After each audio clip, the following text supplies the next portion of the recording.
Okay. So I wanted to skip now to the history wardrobe project, which is another side of what you're doing.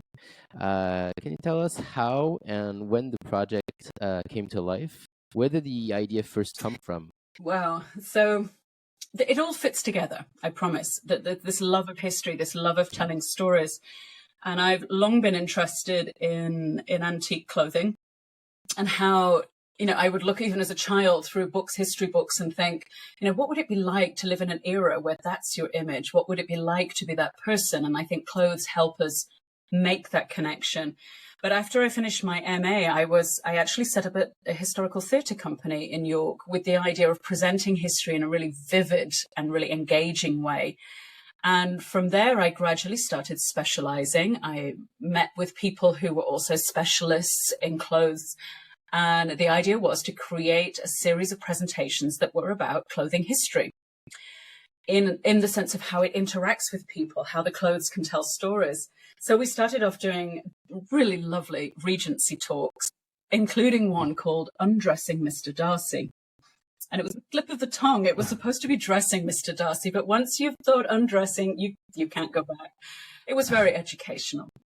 Beautiful, beautiful, exquisite replica clothing made by one of my colleagues. And from there, it's just been so popular. And I worked out, I've done 60 different presentations, because whatever takes my interest, either in my collection of clothes or in history, I think, let's do a talk on this. Let's do a presentation. Mm.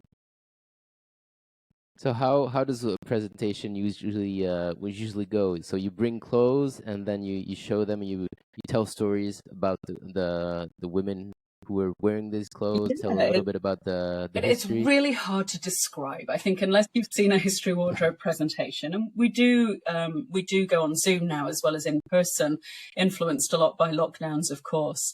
But essentially, we bring an amazing display of original garments, and we wear garments, either replica or original, and we interact.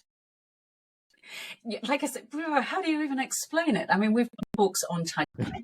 We've done talks on the 1970s. We've done talks on the suffragettes. I'm currently curating one around Regency sports, because I acquired a Regency tennis dress. So don't even ask me to go down that road. We'll be here all day.